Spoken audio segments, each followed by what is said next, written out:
शिव पुराण कहती है कि आप किसी को प्रसन्नता दोगे तो आपको प्रसन्नता मिलेगी। आप किसी को अच्छा दोगे तो आपको अच्छा मिलेगा। और गाली देकर देख लो, गाली भी मिलेगी और बोनस भी मिलेगा।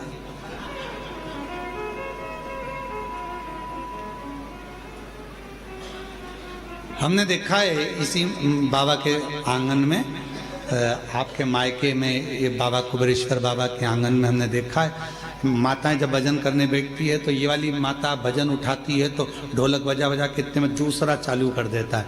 इंतजार करती है, ये रुकेगी ना मैं गाऊंगी, फिर वो रुकेगी ना मैं गाऊंगी। इंतजार करते, मतलब उसने भजन दिया तो ये भी भजन दे रही है, उसने भजन किया तो वो भी भजन दे रहा। धनोरा वालों की भी आपकी भी टीम आई हुई है भजन के, कुछ बुजुर्ग लोग, कोई पुरुष लोग, हारमोनियम और ढोलक यहीं के और धनोरा वाले ही आए हैं क्या? कि कल कोई दूसरी टीम गा रही थी, कोई बाहर से आए होंगे, कोई नीला नीला कुर्ता पहने हुए और बढ़िया चंदन लगाए, हारमोनियम ढोलक और मंजीरे पे भगवान की विरल भक्ति भजन कर रहे थे।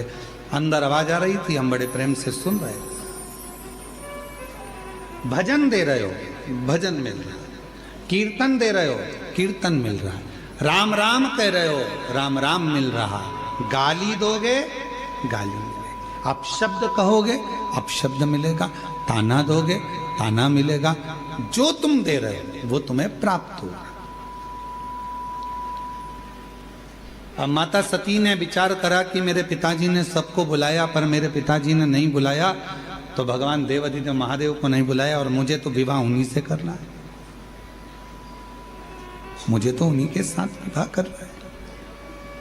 मेरा विवाह तो केवल मेरे को शिव जी के साथ ही करना है, भगवान शंकर जी के साथ ही करना है। पर मेरे पिताजी ने तो बुलाया ही नहीं है, उनको निमंत्रण ही नहीं दिया है मेरे पिताजी ने तो देवाधिदेव महादेव को। और दक्ष प्रजापति ने नगर के शिल्पकारों को बुलाया जो मूर्ति बनाते थे, और मूर्ति बनाने वालों को बुलाकर कहा शिल्पकारों को कि एक पत्थर की शंकर जी की प्रतिमा बनाओ और मेरे राज्य के दरवाजे पर लगाओ, जहां से सब अंदर आएंगे तो वो शंकर भगवान को द्वारपाल बना के मेरे दरवाजे पर खड़ा कर दो, जिससे दुनिया के लोगों को लगे कि शिव जी को द्वारपाल बनाया है। शिव जी को द्वारपाल।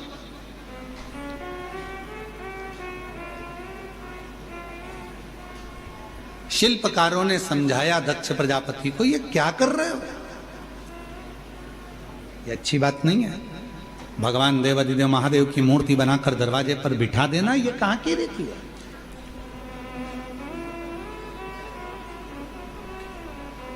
एक शिल्पकार आया, उसने समझाया, दूसरा शिल्पकार आया, उसने समझाया, तीसरा शिल्पकार आया, उसने समझाया, सबने समझाया पर कोई समझे।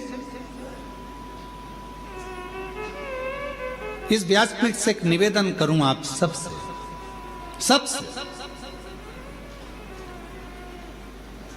अगर यदि आप लोग अपनाएंगे तो कहना उत्तमता है, नहीं तो व्यर्थ बोलना और व्यर्थ बात को रखना ये तो श्रेष्ठता नहीं है।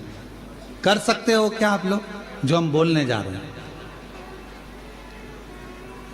किसी के घर अब शादियों का सीजन चालू होगा और शादियों के सीजन में शादी जब होती है बड़े बड़े गार्डन में, बड़े बड़े गार्डन हैं, होटल हैं, धर्मशाला हैं, जहां विवाह होता है, जहां से लोग एंट्री करते हैं, अंदर प्रवेश करते हैं, वहीं पर अंदर आने की जगह पर भगवान की मूर्ति आजकल गार्डन वाले फिट कर देते हैं।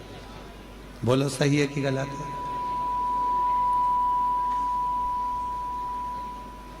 आप पान खाते हुए जा रहे हो, खाना खाकर जा रहे हो, भोजन कर कर जा रहे हो, शादी में प्रवेश कर रहे हो, नाच रहे हो, कोई मदिरा पिया हुआ है, बाराती किसको मालूम कौन कैसा आया, कोई ड्रिंक कर रहा हुआ है, मदिरा पिया हुआ है, कोई गलत भक्षण कर रहा है, किसी ने गलत काम कर दिया, कोई गलत विचार से गलत व्यवहार से आया हुआ है, और दरवाजे पर तुमने भगवान गणेश जी को बिठा दिया, दरवाजे पर तुमने वेंकटेश भगवान को बिठा दिया, दरवाजे पर तुमने श्री जी बाबा को बिठा दिया, दरवाजे पर तुमने ठाकुर जी को बिठा दिया, दरवाजे पर कृष्ण की मूर्ति रख दी, दरवाजे पर तुमने शिव जी की मूर्ति रख दी, दरवाजे पर तुमने भगवान की मूर्ति रख दी। नहीं, एक नियम बनाओ, आज से कथा सुनने वाले एक नियम बना लो, किसी की शादी में जाओ और दरवाजे